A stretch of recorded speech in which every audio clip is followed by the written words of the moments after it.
Okay, I think we can start officially. Welcome back, everyone, and happy Thursday. We're almost done with a whole nother week. Of course, sometimes feels like it goes fast and it's slower depending on the week. But where we're at to now is Unit 4D. This will be the last unit we're covering in Chapter 4. And as usual, we're not going to try to rush through it. This one has less examples than Unit 4B, but the examples feel bigger. So we'll see where we end up, and we'll finish it on Tuesday, extend the due dates in my lab if necessary.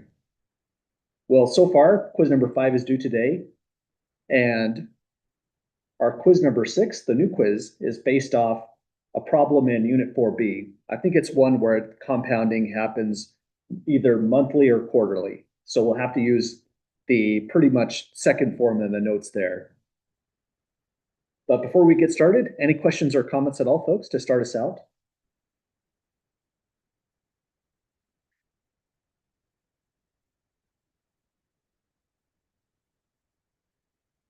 Okay, well, let's get started. We looked into some of the most intense formulas for the whole course to date in Unit 4B, and they get a little bit worse in 4D. So in this unit here, I think this is about as bad it's going to get all course. But if you felt like you were getting some good practice on how it goes in this unit, it's not that different really here. Just a slightly looking formula, maybe slightly messier, but we're going to take our time with them, break them down on paper, show them how they go in the calculator as well. So grab your favorite calculator that you use your homework with, the same one you're going to be using in an exam setting, and that's going to be the best one to practice with. The more consistent you are with the model that you're going to use, the easier it will become. So here's the start of the unit. We're looking into now loan payments. We're going to copy a lot of familiar terminology, like the starting loan amount is the principal P.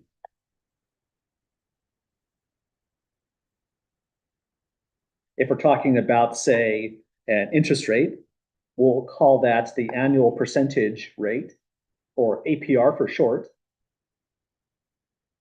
In the prior section, N was the number of compoundings per year, but this will be the number of pay periods per year, we'll call N. However, in all the problems I cite in my lab and all the problems on these notes here, N, because the most realistic thing is a payment monthly, N is always going to be 12. In these notes and in the homework. Okay, other familiar terminology is Y is the term of the loan that you're making payments on to get it canceled out, eventually killed off, you could say. And that's the major idea so far. We're imagining you took some big loan. Maybe it's a home mortgage, maybe it's a car loan, or maybe you have a credit card balance, and we're going to have interest being charged on the principal of the loan. That's the APR part. And we're not expected to pay the total balance right away unless we have the cash and we just decide to. We're usually going to be dealing with a payment plan. So we're going to be gradually paying down the principal. The loan term, like before, is the amount of time we have to pay the loan in full. So if it's a mortgage on a new house, it could be a 15-year term, maybe a 30-year term, and 40-year terms and even longer starting to become more common. So a loan that you pay off with regular payments we'll call an installment loan, or sometimes called an amortized loan. The formula, again, it's kind of messy, a little bit more involved, but we'll practice with it and work our way through. Notice how it comes together. We take the principal here, PMT is going to be the monthly payments that we're going to be making. The APR goes into two spots. And if you really wanted to, you could rewrite this whole formula with the 12 in place of the three occurrences of N here, here, and here, because we're going to base this off 12. But I felt it was a good call to leave it in its most generic form, just for the odd situation if it ever comes up, if you're paying something like, say, 24 times a year, twice per month, you can make that adjustment, although that'd be kind of a strange payment arrangement for most practical situations. The last thing inside here is just the term for the loan, the amount of time we're going to take in years to pay it off. And it just goes into that one position. Well, any questions at all, folks, with the formula so far?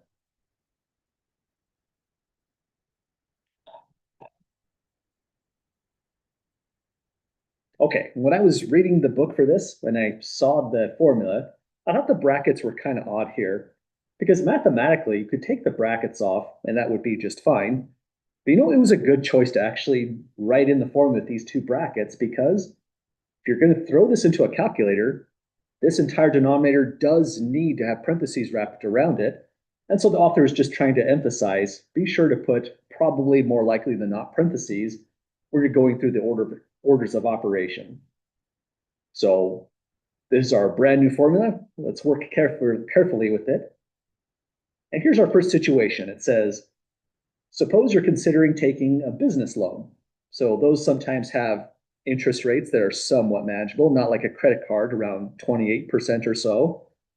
We're going to loan or take a loan out for $35,000 to build a backyard greenhouse garden setup. So we have a principal amount of the loan, $35,000. So here's P at 35,000 altogether. The APR is fixed. And for these entire notes, we're only going to be looked into fixed APR problems. There are other loans, particularly mortgages, where the APR can fluctuate with the market, and those would be variable APRs. But we'll be looking into exclusively fixed APR type problems for these notes. So we have a fixed APR of 13.5%. So APR equals 0.135. It almost seems kind of unfair if you look into the last set of notes. When we're investing money into either mutual funds, CD accounts, and those kinds of things, our interest rates are kind of realistic and they never got this high. But for borrowing money, the banks reserve the right to charge sometimes pretty hefty interest rates. So they're making quite a bit of money on us, and we're not getting too much in return. Well, we have a term length, 10 years. So I'll say y equals 10 in years. And the general assumption, again, is we're looking into monthly payments.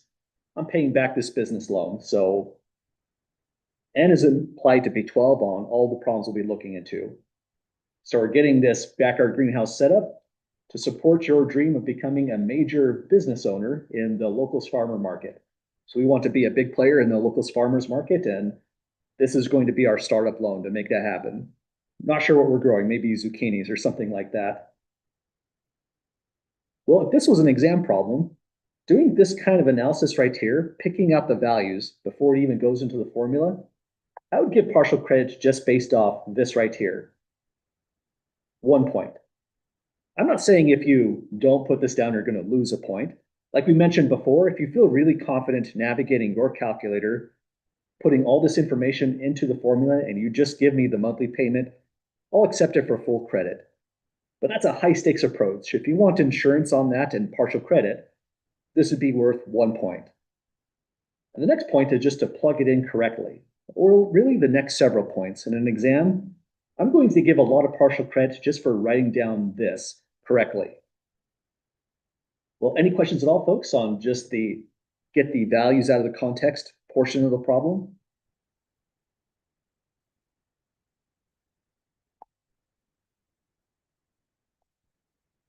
Okay, so now it's kind of tricky to really come up with what the payment will be unless we throw it into this formula.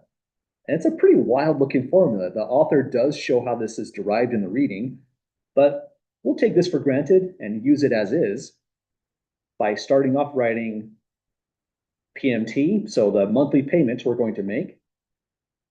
It involves the principal, the initial loan amount of $35,000 to start. That goes into the numerator.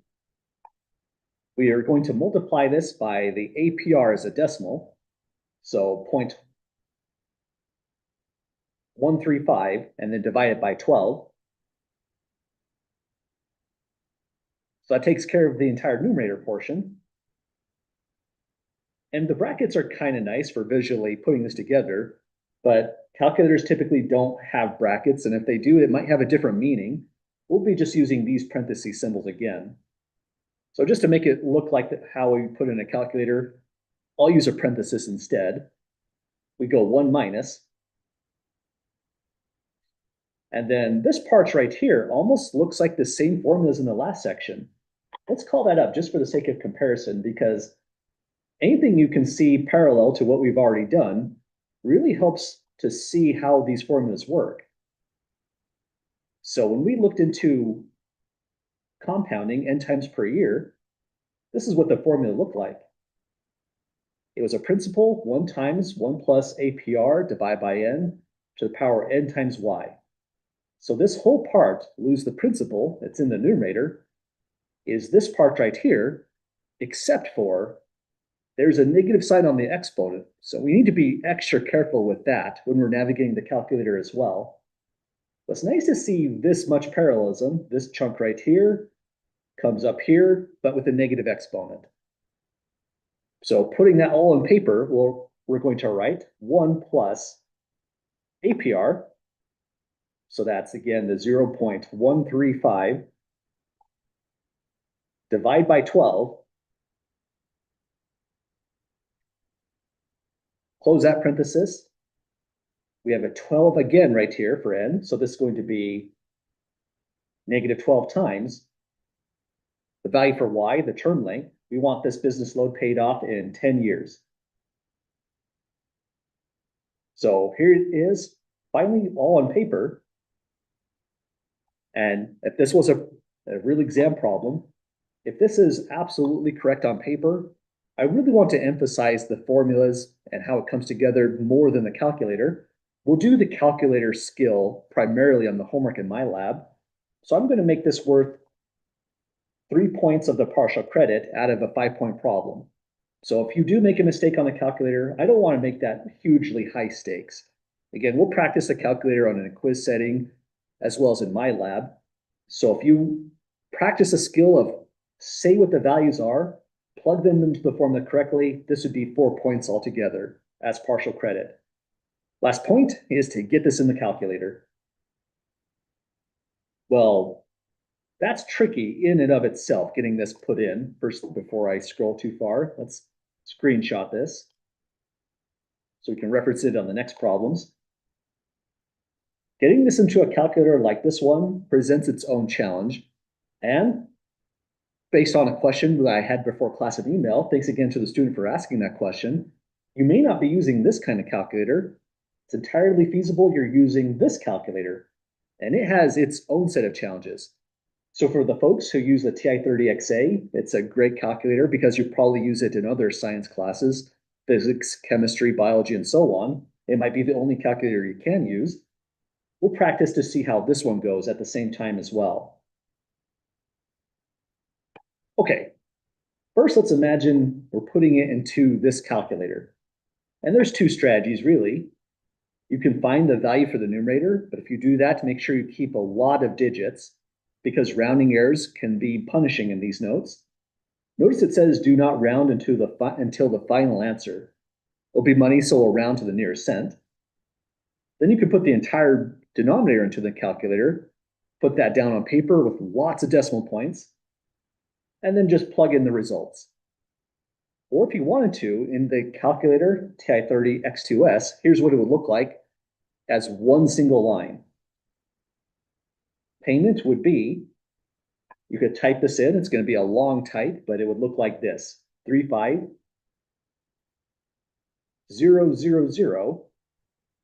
parenthesis for this part, 0.135, division by 12. Then you have to divide by something, so you would hit the division key. So division again. Now we're going to need parentheses, so you're going to have to use those parentheses. Start with this one to open a set. Then we go 1 minus. And it gets kind of dizzying because now it's another set of parentheses right here. 1 plus 0.135 divide by 12 again. Then here, close that set of parentheses. For this, we need to use the exponent button.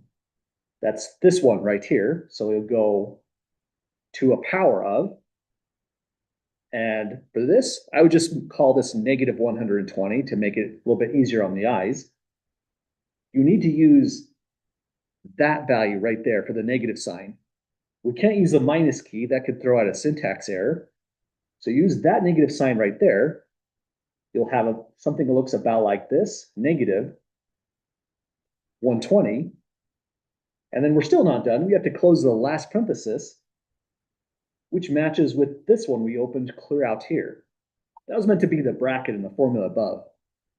So let's practice putting this into this calculator here, and then we'll check out how it goes into the TI-30XA as well. Let me get a value out just so we can compare how we're doing on this one as a class. So in Desmos, it has a way of making it look a little bit nicer. 35000.135 That's kind of nice formatting, but it's a disservice in a certain sense because it looks a lot different in a real calculator, not quite like that. It's all linear in line like this. Then one, I'll go with the parenthesis just to emphasize it. 1 minus, parenthesis 1 plus 0.135, divide by 12 to power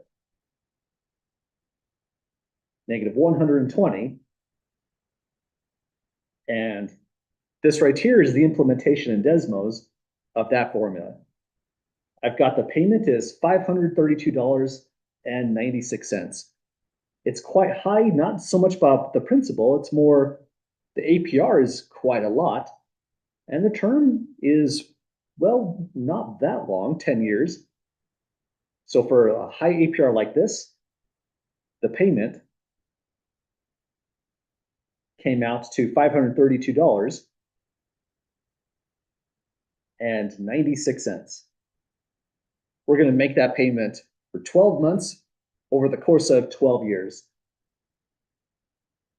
I said that in a weird way. We're going to make that payment every month over the course of 12 years. Any questions so far, folks, getting that value? It should be 10 years. Oh yeah, sorry, 10 years. We'll be paying monthly, so 12 times per year. Thanks for that. Getting confused between the digits there. Other questions or comments so far?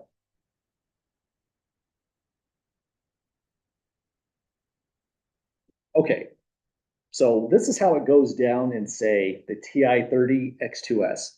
If you're confident putting in one line, it's not that bad of a process. Just go very carefully, read out the numerator. Make sure you open and close extra parentheses here and here for the denominator, and then you're on your way. But it gets more challenging than that if you're, say, using this calculator. So let's show how it goes in this model as well to support the folks that are using this one. Oh, you're getting a syntax error? Let's see.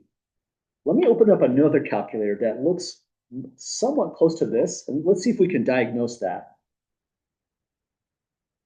So the reason I'm using these weird screenshots is because of one unfortunate thing about the calculator policy. The math department doesn't allow graphing calculators in an exam setting for this class, which is unfortunate because I have a pretty good emulator for a graphing calculator. I don't have an emulator for the TI-30X2S. That's a hard one to emulate for some reason. So this calculator, what I'm going to type in here is going to look like the one line that you'll have in the TI-30X2S if you're using that model.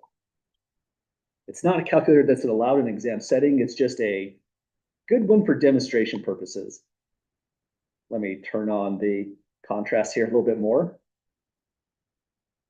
So if I was typing this whole line in, thinking about this formula, imagine we're pretending it's the TI-30X2S. Here's what it would look like.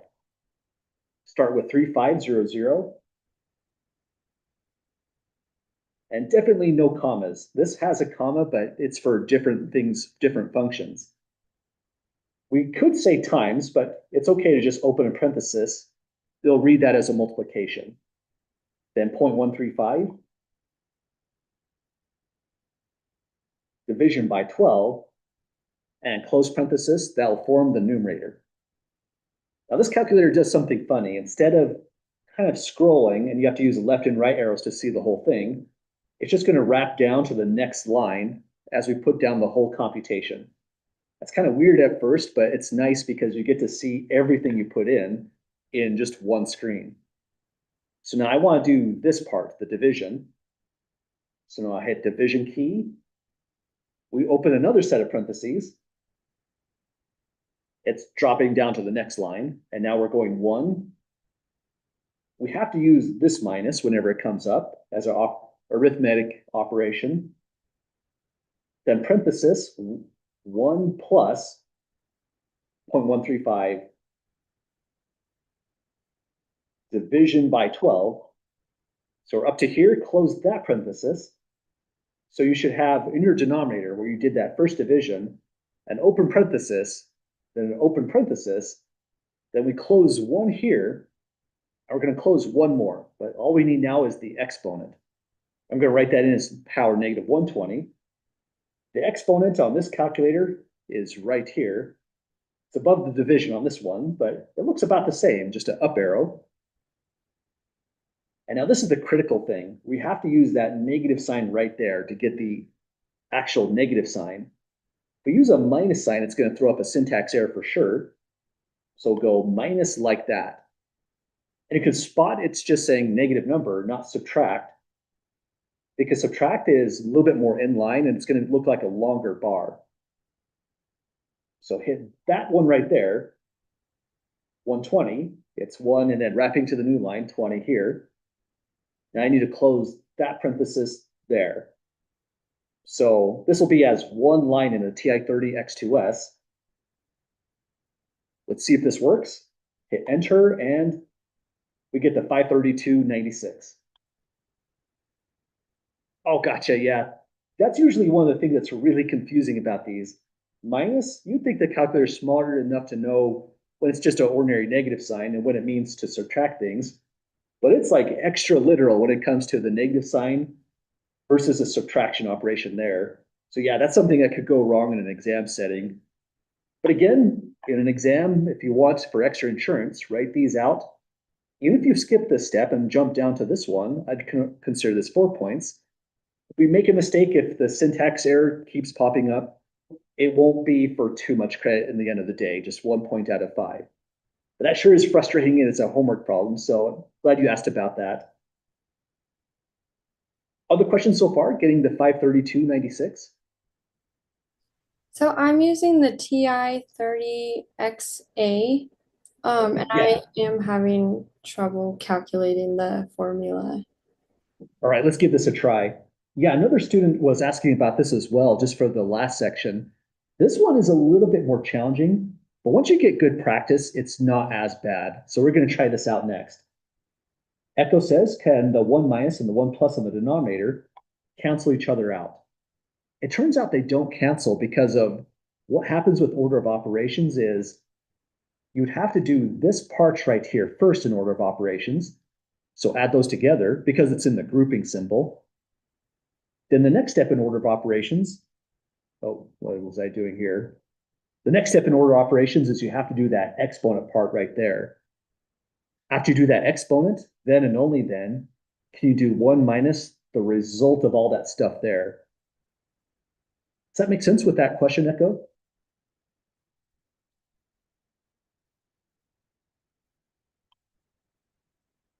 Yeah, you bet.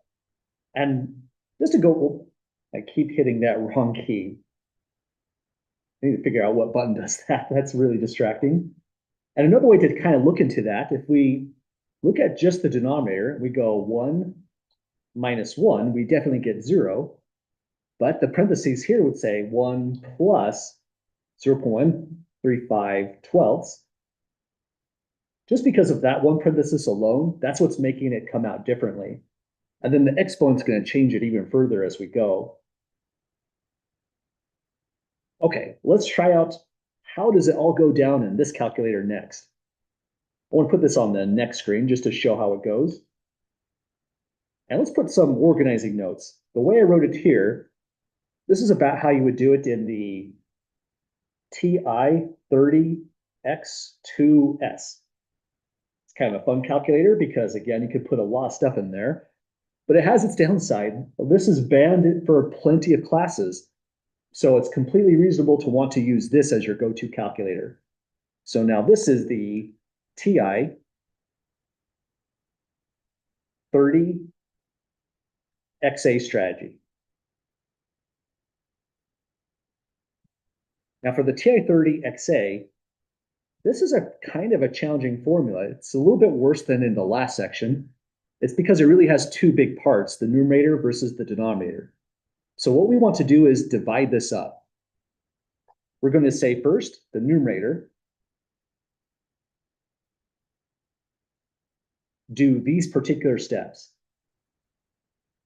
Let me organize my windows a little bit better. Okay, that should work out for us. No, I'm hiding too much. Oh, there, okay, that should do the job. So the first thing I want to do is figure out what all this comes out as. It becomes a strict actual order of operations kind of problem. That's the one thing that's nice about this calculator is you get really good at order of operations when you use this. If you were going to work this out with paper and pencil, no calculator whatsoever, you would first have to do this right here, the thing inside the parentheses, a long division problem. In this calculator, we would start by punching 0.135. You'll see a 0.135 on screen. After you type in just this inner part, punch the division button.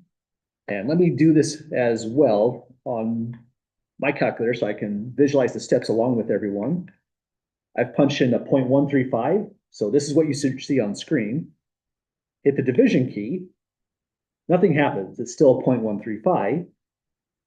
But now, after you've hit the division key, punch in 12. So my screen looks like this.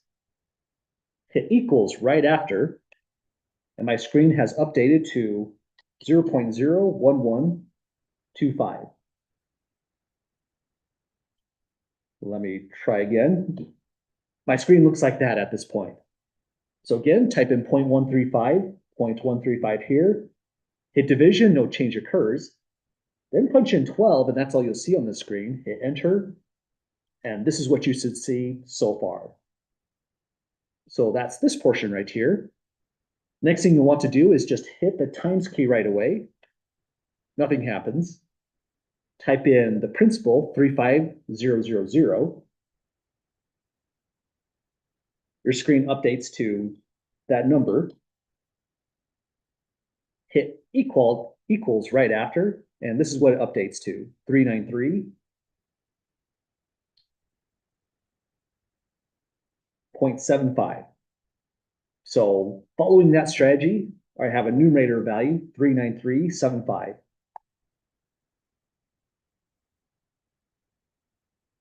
Any questions getting to that step in this calculator here?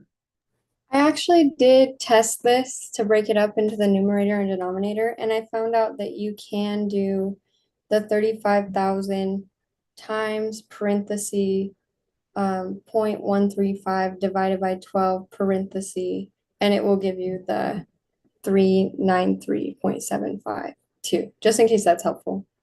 That is really helpful. Cool. Let me try that out. I didn't know you could do that. So let me see if I can reproduce those steps. 35000 parenthesis. That's interesting. So I had 35000. The moment I hit the parenthesis, that's really cool. Thanks for mentioning that. I get just, Oh, sorry, you do have to do time or the 35000 and then times parenthesis. gotcha. So let me start over. 35000. So then hit time. So it's a little bit different than the other one. Then parenthesis. So I have a 0 after I put in those operations. Then 0.135, I believe you said.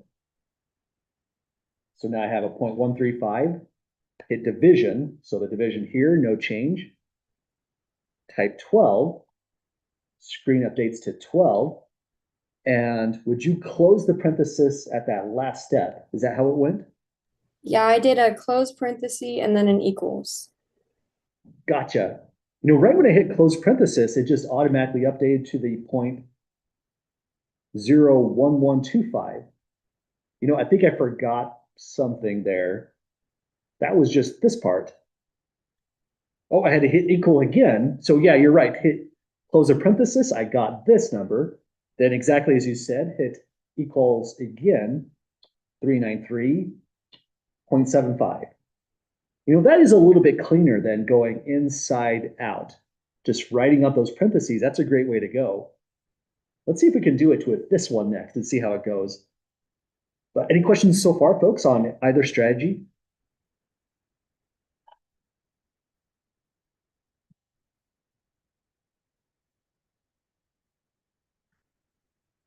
Okay, I'm starting to suspect that if you are very patient and really good at this calculator, maybe you can put it in as one whole big line altogether.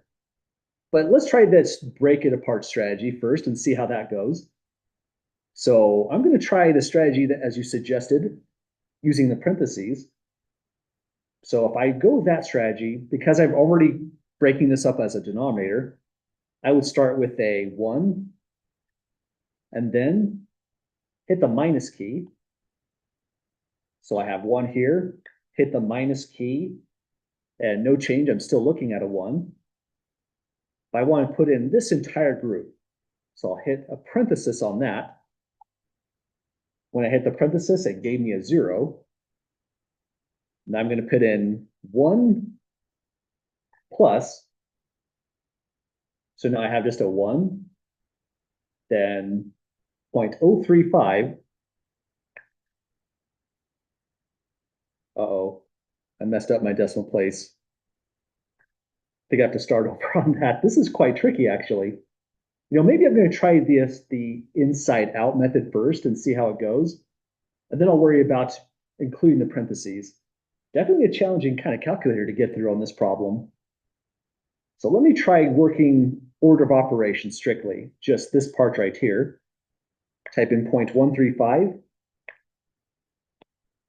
So we have a 0.135 so far. Then type division, 12 and equals. We've seen that number before. Now I have a 0.01125. So I put in this part so far. We need to add, so go plus 1. Now I map up to a 1.01125. So I have the entire inner part so far. Now we need to raise it to this exponent, negative 120. We have to hit that key right there to get the exponent. So press Y to the X. Nothing happened when I pressed that. But now I need to put in the number negative 120. I believe I have to use this. I'm curious the order I have to do it. Let me go 120 first. So now my screen is just 120. Now I want to hit this key to change the sign. When I did that, it scooted a negative in front of it. That sounds about right. It's giving us a negative exponent. Hit enter next. And now I have a gigantic decimal number, 0.261201608. So I've done all the way through this part, including the negative exponent. But that number has to be negative, right? There's a negative sign in front of it. So hit this again. It's negative now. I scooted a negative in front of this. It's really like that with a 0 first. Then there's a 1 I have to include. Really, I'm just adding the 1. So I'm doing this kind of in an opposite order. The negative sign first, then add a 1 to it. So hit plus 1. And my new number, it was kind of painstaking, but I've got 0.738798.392. So that's the entire result for the denominator, unless I messed something up. How does that look to folks so far? Does that look about right? Yeah, that looks right in mine. Awesome.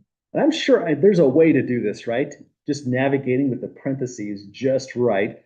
But I think that's a little bit beyond what I was ready to do today. That looks like it's a little bit more tricky. Definitely a good trick on the numerator, however. So for denominator, I've got 0.7387 98392. And now we're ready to just do the division step. So we can say now payment is going to be equal to, we've indicated numerator and denominator, so that definitely says divide. We're still in this calculator though, recall. So what would that look like? Punch in this 393.75, hit division, no change. Now we want to punch in this number, but my encouragement is keep a lot of digits, at least 8 digits, because it's surprising how much, especially when you divide, every single digit counts. We want to get to the exact cent. This is going to be important in my lab. We need all these digits. So go 0.73, 87, 98392, hit equal right away. And I have 532, 96.00122, 532.96000122. So that's what your calculator should be reading out when we do that division. We're still rounding to the nearest cent, so I'm going to get all together 532.96. That's definitely an adventure. The TI-30XA is sometimes kind of infamous, but some people are quite fluent with this one, even more so than, say, this one right here. Any questions at all, folks, getting that payment to either way we do it?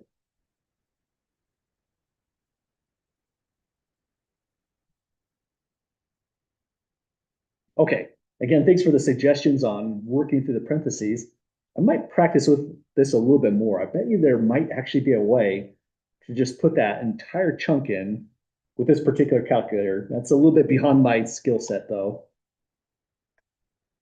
Well, that was part A, finding the payment. So if we buy this greenhouse, hopefully we get something quality because we're paying $532.96 monthly on this. You can imagine that could be a car payment even.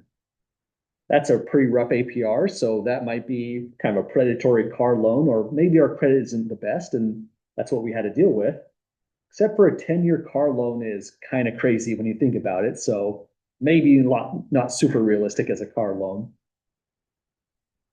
The next question we're going to ask is, well, if you're paying $532.96 every month for a total of 10 years, you borrowed $35,000, but how much are you really paying over the term of the loan, 10 years? Really, we're going to take this right here. Notice I duplicated my dollar signs. Let me remove that. We're just going to take this number right here. We're paying $532.96 per month. But we're doing this all 12 months of the year. So 12 months for the year. But we also have to stick to this payment plan for the term length of 10 years. So when we work that out, the unit analysis is going to remove the time from the equation entirely, and we're going to get a dollar amount. So what it boils down to is just 532.96 times 12 times 10. We're paying out $63,955.20.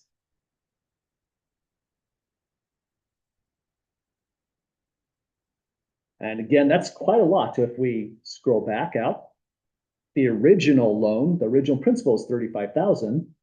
We're getting close to paying half of that in terms of the total amount of money we're paying altogether. So 63,000, almost 64,000 for the privilege of borrowing 35,000 for 10 years at that APR. Any questions, folks, with part B of the problem?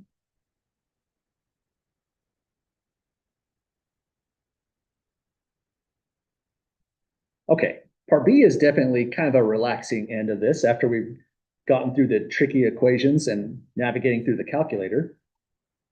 And part C is kind of fun in a way because this is a throwback to chapter 3. We're asking of the total amount paid, that's this amount from part B, what percentage is paid towards principal and what percentage is paid for interest? So it just goes back to this kind of concept. When we were back in Unit 3A chapter ago, we did one of these problems. It wasn't the major emphasis of this section, but we were more looking into relative change versus absolute change. But we did do one of these problems when we were trying to say the full-time year-round median salary for US was 30,000 in 2000 compared to 52,000 in year 2020. We found the percentage in this way. Here, when it says of the total amount paid, that's going to be our denominator. We're going to find what percent is paid for interest and what percent is paid towards the principal, the original 35,000. So if we take this, here's our principal, and we can now say percent paid towards principal. Notice where it says of the total amount. Let's see if we can take a look into how this came together. We said that this was 58.4% of the median pay in the year 2020. That was the denominator. And the idea is when we say percent of something, the of is what goes into the denominator in these kinds of problems. So of the total amount paid, what percent is principal just means take that part in part B, $63,955.20. Put the principal in the numerator. That was the 35,000. Sorry for the scrolling. 35,000 just to double check. Multiply that times 100 and a percent. And this will answer the question for us. We paid nearly $64,000. If we take this quantity, divide by 63,955.20 times 100, it's telling us we spent, of the total amount spent, 54.7% of it was towards the principal. Nearly 50% of it was just interest, in other words. One thing I forgot to write in these notes is what to round to, but I double checked in the MyLab homework. All the problems are going to say round all the percents to 1 decimal. Sorry for forgetting that in the notes. So here we're going to say 54.7%. Oh, sorry for the random screen change there. It pretty much is. Yeah, I agree with Echo's sentiment. That's a disgusting amount paid towards just the principal. We would hope that it was a prettier picture where maybe like 80% of what we paid is towards principal. But this is rough because now the percentage paid towards interest is close to 50% as well. It was a pretty punishing loan. It seemed like we were doing everything right. We didn't borrow a lot, but the term wasn't that short, 10 years. It's the APR really that's hurting us on this. The APR is higher than it seems when we look at this on paper. So even for big payments like this, not a lot of it went towards the underlying principal. We also want to find what percent is paid for just the interest. But the good news here is there's only two quantities, the amount that went towards the principal, the amount that went towards the interest. So we can do this computation next. Take 100%, subtract the amount that went to the principal, which was 54.7%. And this is how much of the total amount, almost $64,000, this is how much we paid in interest altogether, 45.3%. So we can say percent paid towards interest, 45.3%. And I agree that is a disgusting amount. That's kind of rough on this one. Some of the problems we're going to look into, it's even rougher. Some of them are not too bad, but it's kind of fun to kind of imagine before we even find the payment amount, how bad of trouble are we going to get into if we try to build this greenhouse for a 10-year loan at a certain APR. Didn't look too bad when we were looking at the payment, but once we looked in part B and part C, it didn't look that pretty actually. And you know, when you go to buy a car, for example, they're required by law to give you some of this information. How much you're going to pay over the term of the car loan, how much is going towards principal, how much towards interest. They actually have to show that to you. The salesman might kind of gloss over it, get you to sign things really quick on an iPad. But watch out for these numbers because it's really a good idea to know what you're getting into. I guess the idea is look before you leap when it comes to loans. Well, that's one down. These are pretty big problems. The hardest part about it is definitely the calculator. So we'll practice these more and a couple more calculators, or excuse me, in both calculators for the next problems. So here's our new situation. Let's hide that example 3 down below. For the next two examples, we're going to look into the context of home mortgages or home loans for short. This one's a short context. It just says, suppose that a newly married couple, they're considering a home mortgage for a small townhouse, probably something like 2 bedrooms, 1 bath, probably low square footage. It'll cost $185,000. In our local economy, that's actually kind of low, which is shocking. That's a lot of money. They're going for a fixed APR of 5.2%, which is pretty realistic for our interest rates so far for average credit. And they're going for the 15-year term loan. In the next problem, we'll see how this changes for a 30-year term loan. Like before, we're going to find the monthly payment. Let's pull up some space here. Then we'll find the total payment over the entire term. Find what percent paid is towards the principal and what percent is towards the interest for this brand new situation. And they're going aggressive on this, so they're probably feeling confident financially. They're going to have a pretty big payment for a first 15-year term loan, but that's going to make, say, Part C look a little bit better. Percentage paid towards principal isn't going to be as rough, hopefully, as we saw in the last problem, as it could have been for a 30-year loan instead. But let's analyze this. They're going to have a principal amount that they're borrowing, $185,000.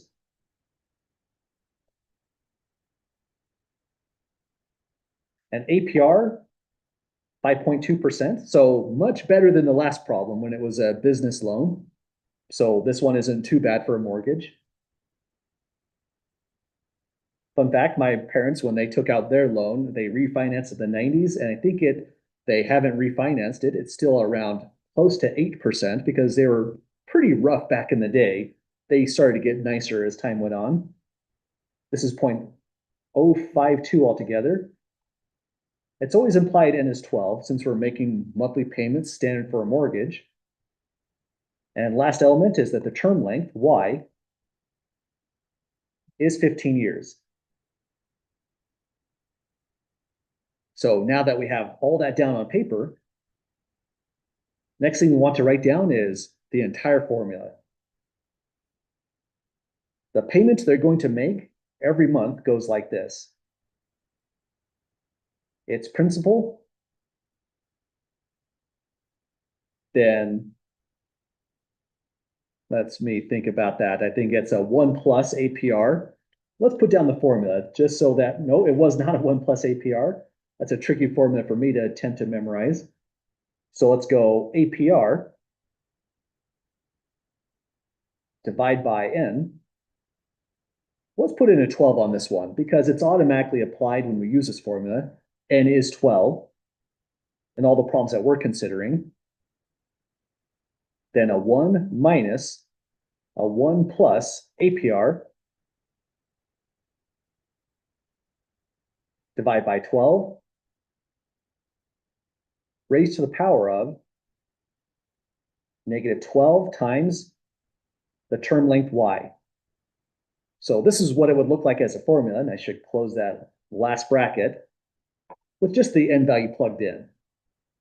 Writing this down on paper, again, it's kind of tedious because the formula is big, but the more you write it down, the more you're just going to internalize it. You get a lot of good traction on your brain for memorizing how it goes, and it helps you to evaluate it, putting everything on paper here, copy the formula down, and now you could just look down on paper where everything goes. This helps a lot with accuracy. So 185,000 for principal, 0.052 for APR divided by 12. So there's our numerator there. Then this always goes the same, 1 minus, 1 plus, or said better, 1 minus, then another grouping symbol, parentheses 1 plus, that 0.052 twelfths again, to the power of negative 12 times 15. So there's that whole thing in its full glory. Notice that there's some parallelism here. You always have the same thing that goes right here, produced right there. So that kind of helps for just checking if the formula was evaluated correctly, putting it down on paper. Other thing I would probably do on this is, just to make the calculator a little bit easier, it's tedious to put a parenthesis around the negative sign, 12 times 15. So let's just calculate that part right away. Negative 12 times 15 will be negative 180. So quick note, negative 12 times 15 will be a negative 180 on this. Okay. And that was supposed to be PMT for payment, not PMY. Sorry for the distraction on that one. In an exam setting, again, I'm not going to be critical on the calculator part. It'll be worth 1 point. If you can analyze this, put it into the formula correctly, this is essentially 4 points out of 5. Now let's see if we can get to that. So pick your favorite calculator. Be sure to use the one you're using in an exam setting. Is a good idea to repeat so that you don't have a sudden change when you're doing this on an exam. That'd be kind of stressful. Give it a try. I'll punch it out in Desmos so we can compare the answer.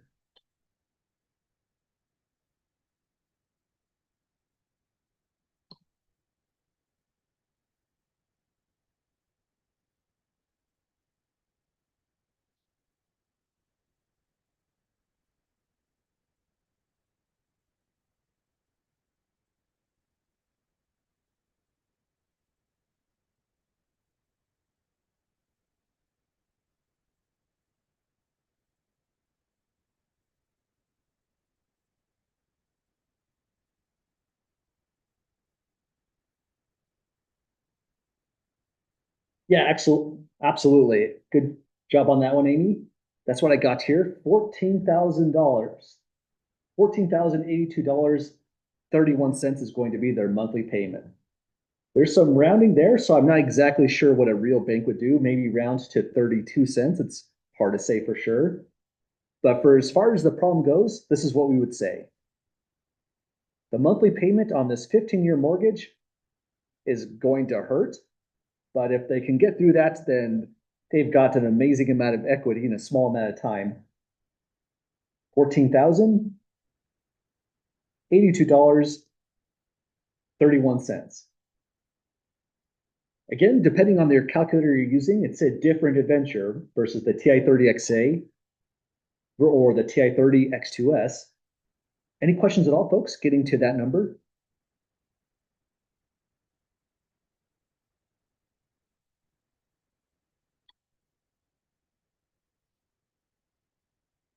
Okay, one thing that is kind of fun to do with at least Desmos, I mean, I know we can't use it for an exam. This is mainly for the sake of a classroom demonstration, but you can answer some really fast questions. What if they decided that this payment is too big? They're talking to the loan officer and they say, we're a little nervous doing that. One bad month and we could be behind on a house payment. So they might say, well, what about a 30-year term? You're only changing one spot right here to investigate what happens on a different term. So change from this, I originally had a negative 180, but change from 15 years to 30 years. And here's the payment. It drops down to $1,015, 86 cents after rounding. Not as much of a drop as you might have thought, right? If you double the amount of time you're going to take to pay this off on equal payments, it doesn't have the payment whatsoever. You went to 1,015, and what it's absolutely going to do is absolutely rack up the amount you're paying just to interest alone. Well, we'll look at what happens on the 15-year side, but another thing that's interesting is 40-year term mortgages are becoming more common. If we go from 30 years, it's at 1,015. Add 10 years to that, drops not by very much, $916.70. And now it's just going to be really awful how much you're paying towards interest on this, probably getting close to the 80% mark. We would have to calculate it out to see what it comes out as. Let's stick to 15 and see what happens on this monthly payment. Any last questions at all, folks, about getting that monthly payment before we try out the follow-up questions?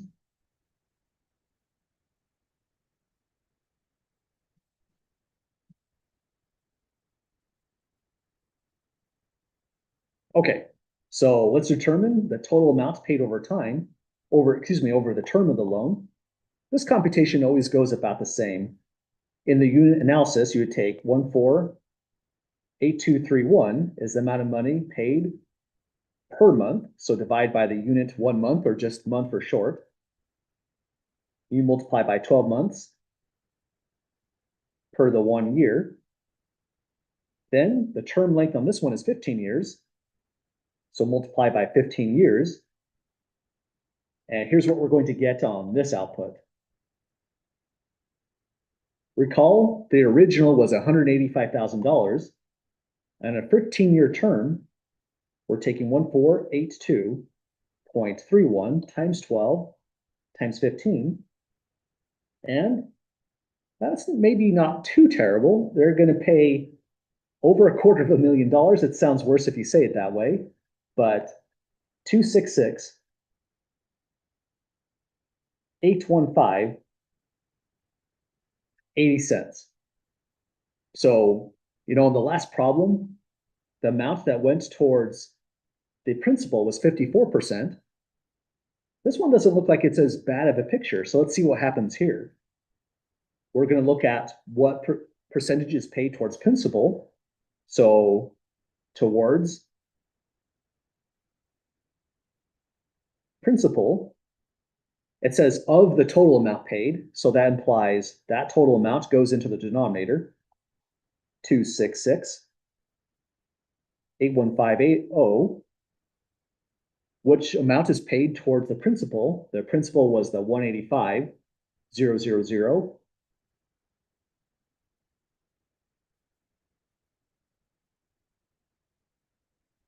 Then multiply that result by 100, tack on a percent symbol for it.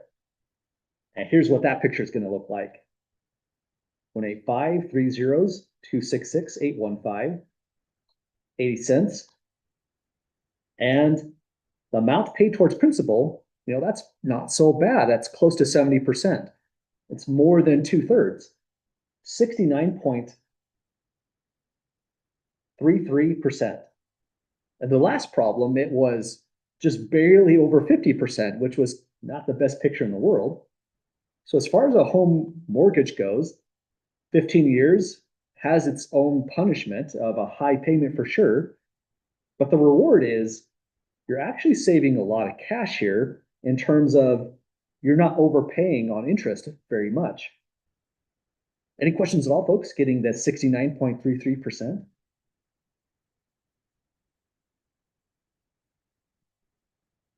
Okay, you can redo this as the thing towards interest by, say, taking this number, subtract 185, and that's the amount you paid on interest. Then divide by this number again, convert it to a percentage. But there's a big shortcut here. You've only paid on two things, principal and interest. So we can say towards interest, this trick will always work in this context. For every problem in the notes, just go, I'm forgetting one thing. MyLab asks us to round to 1 decimal place. So let's do the same thing for the sake of making it parallel to a homework exercise. Then go 100% minus 69.3%. And this is what we're paying just in interest. 30.7% of all this money that has been spent in 15 years went to nothing else but the bank in terms of interest. 30.7% of that total payment by the red dot. It's a lot for sure. That's almost 1/3, but not as bad as the last problem we took a look into. Well, we did it, folks. That's a couple tricky problems so far. Any questions at all on how these payment formulas go?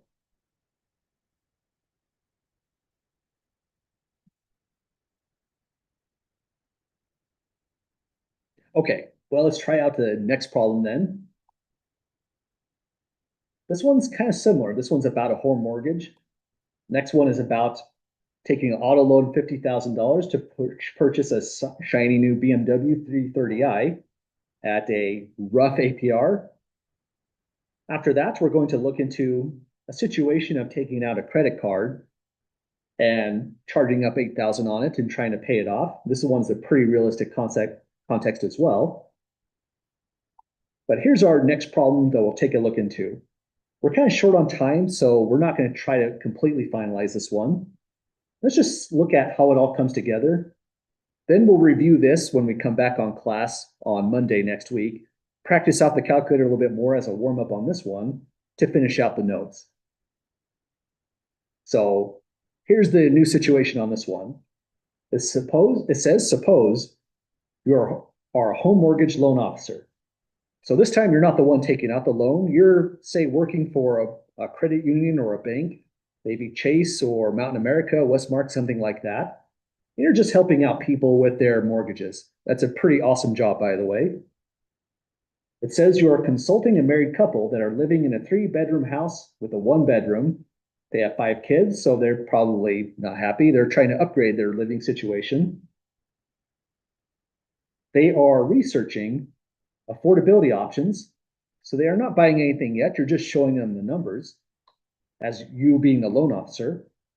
Looking at affordability options for purchasing a much larger forever home. And to do that, they've done some research in the local market. They find that in 2026, the median home prices in Idaho are a lot, $475,000. That might break their bank in terms of monthly payments, so they're also considering something new, a 40-year home mortgage. These are real, and they're kind of new actually, and they're becoming more and more available in the recent current years, 40-year mortgages, and even longer ones are coming up. So this is kind of weird things are happening in the home mortgage banking industry. 40-year mortgages were usually a fiction, but now they exist. There's going to be a fixed APR. So possibly you've already analyzed their credit and you're imagining this is what you would offer for this term, 40 years. APR is going to be fixed at 7.5%. And even though they haven't selected a house, this is kind of a what if analysis you're doing with them. You're just going to see if they can afford the median home price. If they're happy with it, then you'll probably start looking into homes with them, or maybe get them with a realtor is a more realistic scenario. But we're going to consider this as a principal and see if they can hit that number with the payments. So putting this all together, the principal, $475,000. It's kind of incredible. That's the median price. Recall, when we say median, that means half of all homes cost more and half of all homes cost less in Idaho. And this is pretty realistic numbers for 2026. We have APR. This typically gets higher the longer we extend out the loan. The risk becomes bigger and bigger for the bank that you may not complete the term. So this one's going to be, even for good credits, kind of high, 0.075. Let's write in the 12 just as a reminder, monthly payments. And the term is 40 years. So this is the problem we're going to analyze completely when we come back next class. But no harm if you want to punch it in the calculator right away. Let's write out what it would look like just by the formulas. The payment is therefore 475,000, take 0.075, divide this by 12, then in the denominator, 1 minus, 1 plus. Then you really just recopy this whole part right here, 0.075, divide by 12, and then you raise it to a negative exponent. That's another thing that's kind of weird. I'll put a parenthesis around it. Negative 12 times the term of 40 years. Okay, if you've already punched it in the calculator and you have a value, good on you. That would tell me you're getting pretty good at this side of the problem, the calculation portion. But we'll take our time with this one. I don't think I want to rush through it in 3 minutes and some change that we have left. So when we come back, we'll see what this comes out as. I'll punch it in as Desmos. We'll practice using these calculators again. So if you have questions on your model, whether it's this one or the one down below, we'll look at from scratch how both of them go. And if you have a different calculator, you're just not sure how it works, don't hesitate to ask. If it's a Casio or something else, I'll be happy to help out with it. Well, we'll stop here a little bit early. We've been doing that a lot, but these problems are kind of large, and I think stopping in the middle of a calculation is probably not the best use of our time. So we'll come back fresh, finish off this example, and possibly the rest on Monday. Any last questions at all, folks, then, before we call it a night today?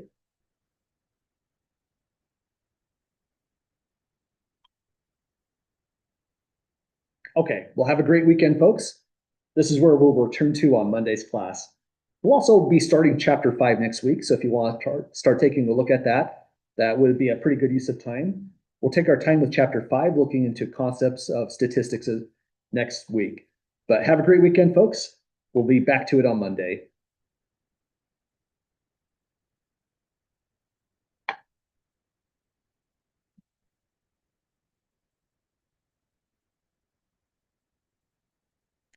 No worries, Elazar.